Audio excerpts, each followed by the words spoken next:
Siapa dari kalian yang nggak pernah nonton Avatar? Outstanding. Bukan Avatar yang ini, tapi Avatar sang pengendali berbagai elemen.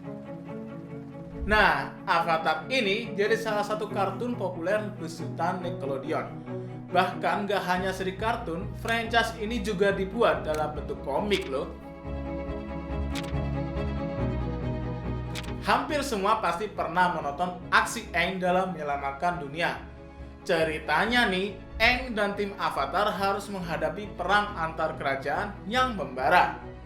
Nah, perang ini udah terjadi selama ratusan tahun loh. Makanya Aang yang tertidur dalam sebongkah es nggak tahu kalau sedang terjadi perang besar. Bangunnya Aang ini jadi titik awal dari kisah perjuangan tim Avatar dalam mengarungi konflik tersebut.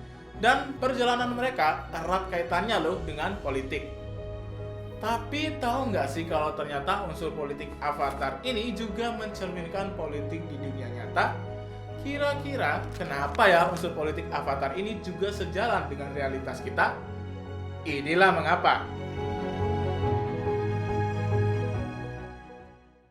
Ternyata dunia Avatar itu mirip banget loh sama dunia kita. Ini bisa dilihat dari bagaimana negara-negara di sana ambil banyak inspirasi dari negara-negara Asia. Salah satunya adalah Water Tribe.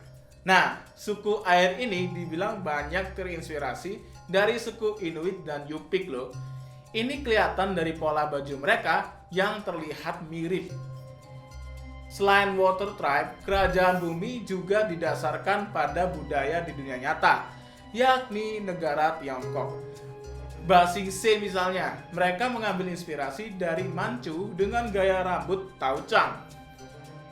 Bahkan kemiripan Avatar ini nggak hanya sebatas soal baju maupun rambut. Dari segi makanan, ada yang bilang kalau sajian ala negara api mirip banget dengan sajian masakan ala Sichuan atau Tiongkok bagian barat daya. Nah, selain budaya, Avatar ini juga kental banget dengan politik. Gimana enggak, kerajaan-kerajaan yang ada di sana terjebak dalam perang satu sama lain. Aktor utama di balik peperangan ini adalah negara api. Apa yang dilakukan oleh negara api ini sebenarnya mirip banget sama prinsip yang ada di hubungan internasional. Seenggaknya, prinsip seperti ini pernah dijelaskan oleh Profesor HI asal University of Chicago, John Joseph Mersheimer. Beliau bilang kalau negara akan selalu berusaha menggapai status dominan atau hegemon. Tujuannya sih supaya negara tersebut bisa terlepas dari perasaan insecure akibat anarki politik internasional. Tuh, nggak cuma kalian aja yang ngerasa insecure, negara pun juga bisa loh. Mungkin perasaan insecure ini yang akhirnya membuat Basingse membangun tembok besar yang kokoh. Mirip dengan Great Wall ala China, tembok Basingse dibangun untuk menghalau serangan kekuatan asing. Maka dari itu, kalau negara udah jadi hegemon dan dominan, dia jadi pede buat ngedapetin apa yang dia mau. Negara-negara lain yang lebih lemah akhirnya nggak punya opsi selain mengikuti saja. Nah, upaya dominasi ini dilakukan dengan memaksimalkan kekuatan negara. Salah satunya adalah kekuatan militer. Alhasil, negara api yang waktu itu dipimpin sama Raja Zhozin mendeklarasikan perang ke kuil udara. Keputusan itu bertepatan dengan datanya komet yang membuat negara api menjadi kuat.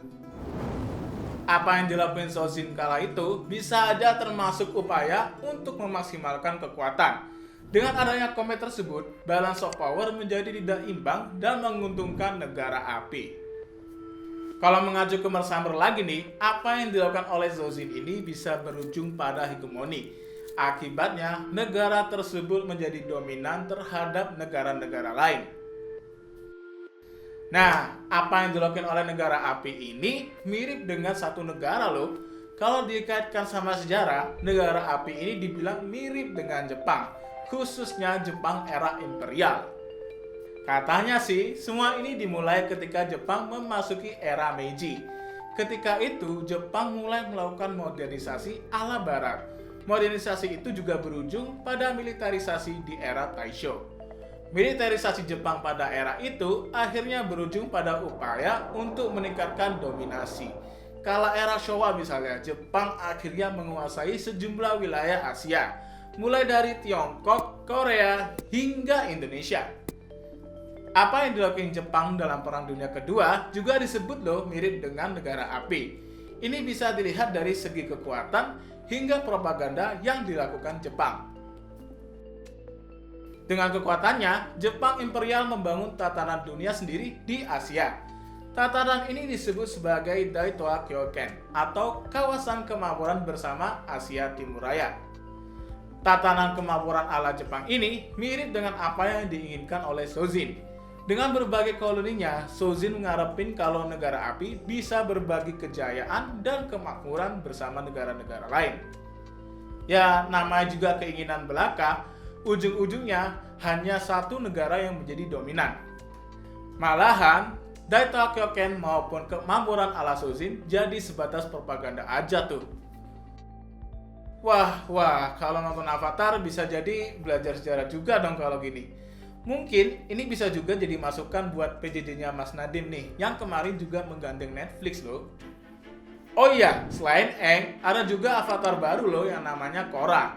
Nah, si Korra ini harus menghadapi Amon yang bisa dibilang punya pemikiran egaliter radikal. Nah, si Amon ini ingin bebas dari belenggu kelas sosial yang didominasi oleh pengendali elemen atau Benders. Para Benders tersebut disebut jadi biang masalah bagi banyak warga. Apa yang digelorakan Amon ini mirip sama populisme di dunia nyata. Trump misalnya menganggap para imigran sebagai pencuri pekerjaan warga Amerika Serikat. Nggak cuma soal populisme, para penulis kisah Avatar juga ikut komentari pemerintahan Trump. Katanya sih Amerika sekarang ini malah makin mirip dengan negara api di kisah mereka. Ya, tapi terlepas dari pandangan politik pribadi mereka, bisa aja nggak cuma Amerika loh yang mirip dengan negara api. Coba tebak negara mana lagi yang sekarang mirip-mirip nih kayak negara api. Mungkin secara nggak langsung nih, keinginan hegemonis seperti ini tengah ada pada Republik Rakyat Tiongkok atau LRT. Soalnya nih, negara yang dipimpin oleh Xi Jinping itu disebut-sebut mulai mencoba mengklaim hegemoni di Asia. Jelas, upaya oleh Tiongkok ini mulai memunculkan konsekuensi.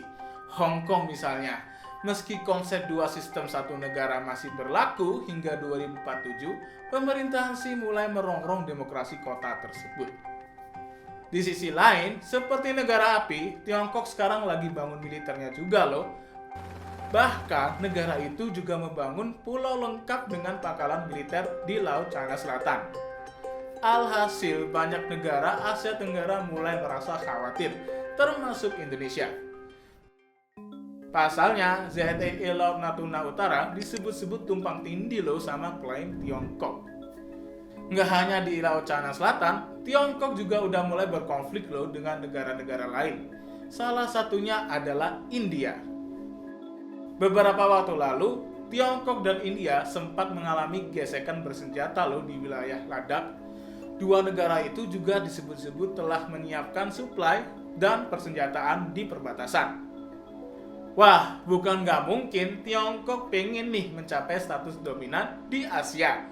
Bahkan negara itu dinilai telah membangun tatanan dunia baru yang menyaingi tatanan ala Amerika dan Barat. Waduh, mungkin nggak ya Tiongkok ini bisa berhasil mencapai hegemon seperti negara api? Kalau menurut kalian, mungkin nggak ya? Jangan lupa jawab pendapat kalian ya di kolom komentar. Terima kasih ya udah nonton video ini. Kalau kalian suka, jangan lupa buat like, subscribe, dan klik lonceng notifikasinya buat terus dapetin info-info politik yang menarik. Kita jumpa di video berikutnya ya. Peace.